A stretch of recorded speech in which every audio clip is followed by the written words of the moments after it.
दिल्ली से करीब 1200 किलोमीटर दूर छिड़ी उस जंग की कर लें जिसकी आज हिंदुस्तान पहुंच गई है। अफगानिस्तान। यहां तालिबान के बढ़ते कहर का शिकार अब एक भारतीय पत्रकार हुए हैं। मशहूर फोटो जर्नलिस्ट दानिश सिद्दीकी पर तालिबान ने घात लगाकर हमला किया, उनकी हत्या कर दी। इस हत्या के बाद अब पूरी दुनिया को तालिबान रिटर्न्स का खतरा दिख रहा है सामने, क्योंकि दानिश के पीछे तालिबान पिछले एक हफ्ते से लगा हुआ था। मंगलवार को भी उन पर हमला हुआ था जिसमें वो बाल बाल बच गए थे, लेकिन सिर्फ 3 दिन बाद तालिबान ने उन पर दोबारा हमला किया जिसमें उनकी मौत हो गई। सवाल ये है कि अफगानिस्तान में तालिबान अब पत्रकारों को निशाना क्यों बना रहा है? इसके पीछे कौन सी बिसात काम कर रही है? हमारी इस रिपोर्ट के जरिए आपको सब कुछ समझ आएगा। दुनिया को और बेहतर बनाने का ख्वाब देखने वाली ये आंखें आज सदा के लिए बंद हो गई। कैमरे से दुनिया की हर खुशी और गम से आपका रिश्ता जोड़ने वाले इंसान ने आज दुनिया से रिश्ता छोड़ दिया। कैमरे के हुनर से पूरी दुनिया में नाम कमाने वाले हिंदुस्तानी फोटो जर्नलिस्ट दानिश सिद्दीकी भी तालिबान के तांडव का शिकार हो गए। अफगानिस्तान में तालिबान और अफगान सेनाओं के बीच जारी जंग में दानिश सिद्दीकी की गोली लगने से मौत हुई।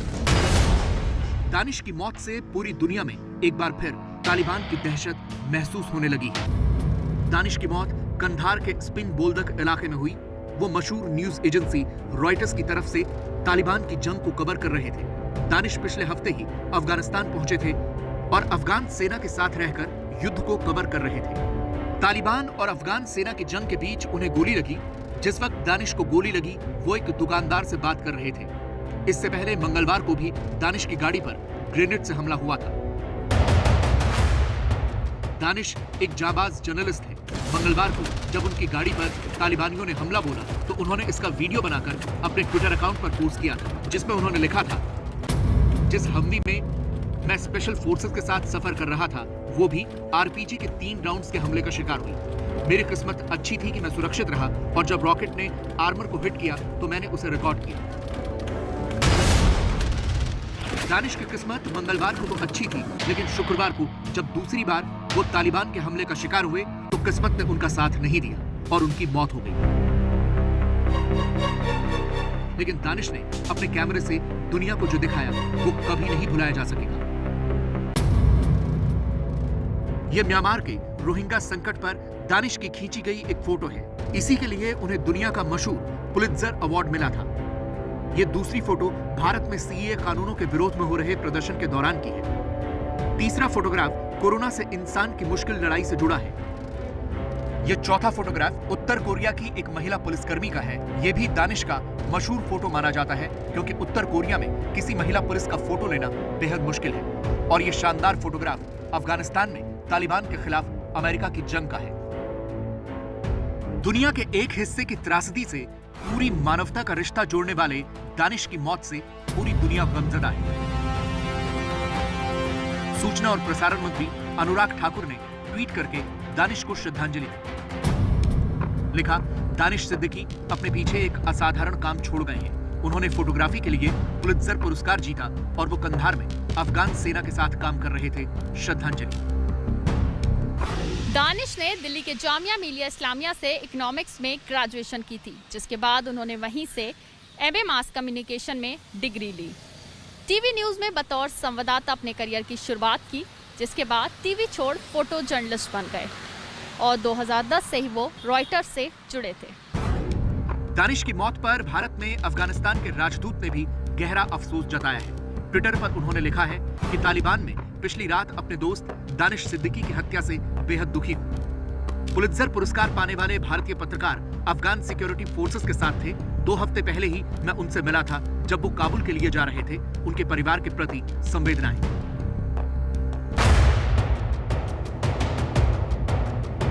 फोटोग्राफी दानिश का पेशा भी था और शौक भी, और अपने फोटो से दुनिया को एक बेहतर कल बनाने का ख्वाब भी वो देखते थे। देखिए, दुनिया को और बेहतर बनाने का ख्वाब लिए हुए दानिश ने दुनिया को अलविदा कह दिया। हालांकि उन्होंने अपने फोटोग्राफ से बहुत कुछ बदला भी, लेकिन अफगानिस्तान में हालात बेहतर होने के बजाय बिगड़ते जा रहे हैं। खासकर पत्रकारों के लिए तो अफगानिस्तान मौत का मैदान बन गया है। 2021 में अब तक अफगानिस्तान में 6 पत्रकारों की मौत हो चुकी है, जबकि पिछले 10 साल में अफगानिस्तान में कवरेज कर रहे 66 पत्रकार मारे जा चुके हैं। 2014 से अब तक 500 पत्रकार तालिबान के कहर से अफगानिस्तान छोड़ चुके हैं। तालिबान के डर ने उन्हें छोड़ने पर मजबूर किया। आपको याद होगा पत्रकार डैनियल पर्ल, उनकी हत्या भी अफगानिस्तान में ही हुई थी। वॉर जोन में पत्रकारिता खतरनाक होती है, लेकिन आमतौर पर जंग में शामिल दोनों ही पक्ष पत्रकारों की सुरक्षा का ख्याल रखते हैं, लेकिन अफगानिस्तान में हालात इसके उलट है, जिससे पत्रकारों का काम और भी ज्यादा मुश्किल हो जाता है, क्योंकि तालिबानी जानबूझकर पत्रकारों को निशाना बनाते हैं। विदेशों के पत्रकारों को तालिबान बिल्कुल पसंद नहीं करते, क्योंकि विदेशी पत्रकारों को वो दूसरे देश का जासूस मानते हैं। लेकिन पत्रकारों का नापसंद करने की जो बड़ी वजह है वो ये है कि तालिबानी नहीं चाहते कि उनकी ये जितनी भी करतूतें हैं वो दुनिया के सामने आए, एक्सपोज हो। महिला पत्रकारों को तो वो खास तौर पर निशाना बनाते हैं।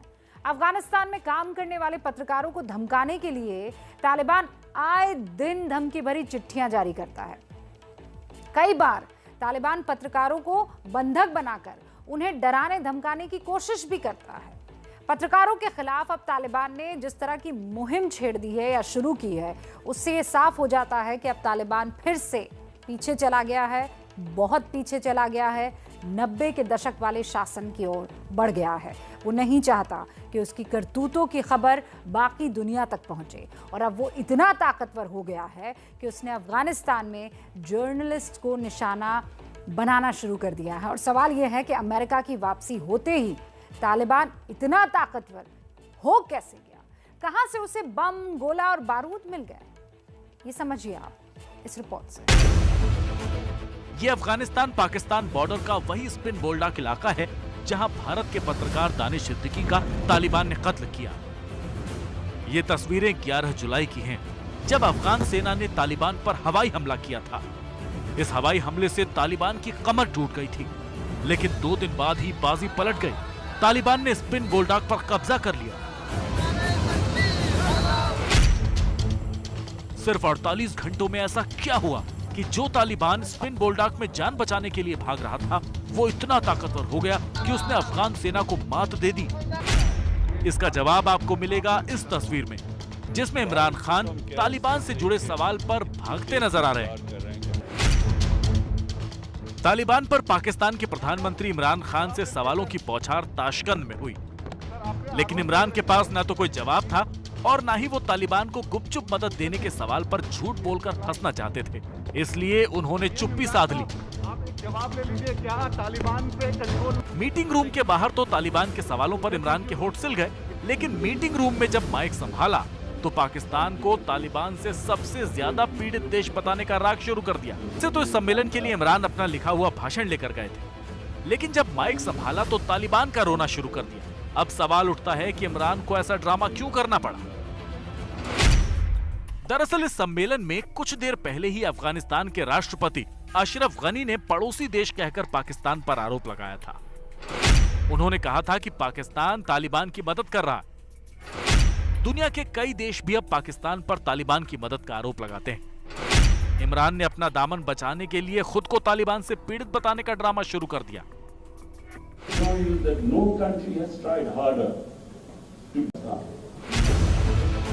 इमरान दुनिया के सामने पाकिस्तान को तालिबान पीड़ित बताकर भले ही अपना दामन बचाने की कोशिश करे, लेकिन अब यह सच सबूतों के साथ सामने आ चुका है कि पाकिस्तान ने तालिबान की मदद के लिए अपनी पूरी ताकत लगा दी है।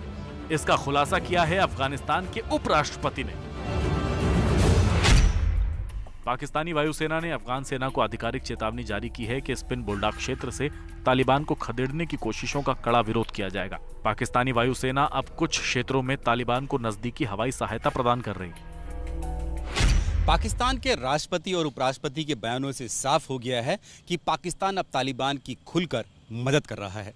माना तो ये भी जा रहा है कि कंधार के स्पिन बोल्डाक इलाके में तालिबान के पक्ष में जो पिछले 48 घंटे में बाजी पलटी है, उसके पीछे भी पाकिस्तानी सेना का एक बड़ा हाथ है। वैसे तो पाकिस्तान शुरू से ही तालिबान की मदद कर रहा है।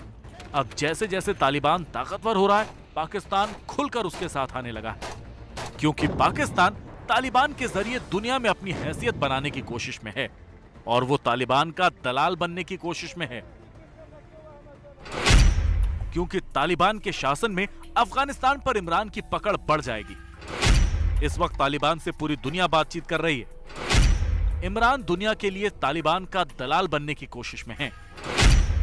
साथ ही वो तालिबान से रिश्ते मजबूत करके फिर अमेरिका को ब्लैकमेल करने का ख्वाब देख रहे हैं।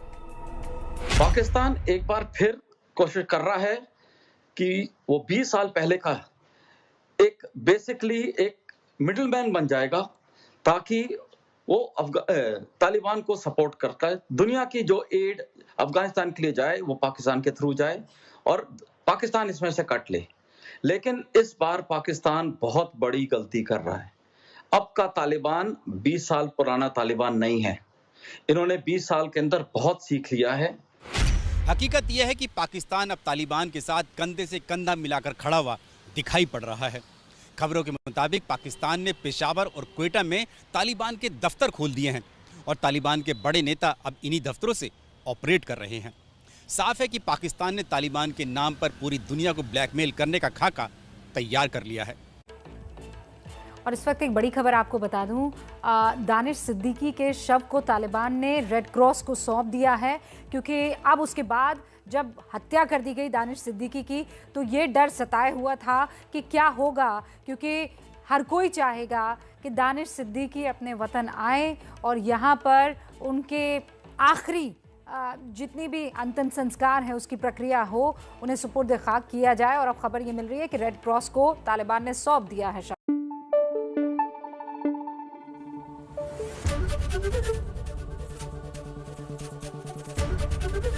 एबीपी न्यूज आपको रखे आगे।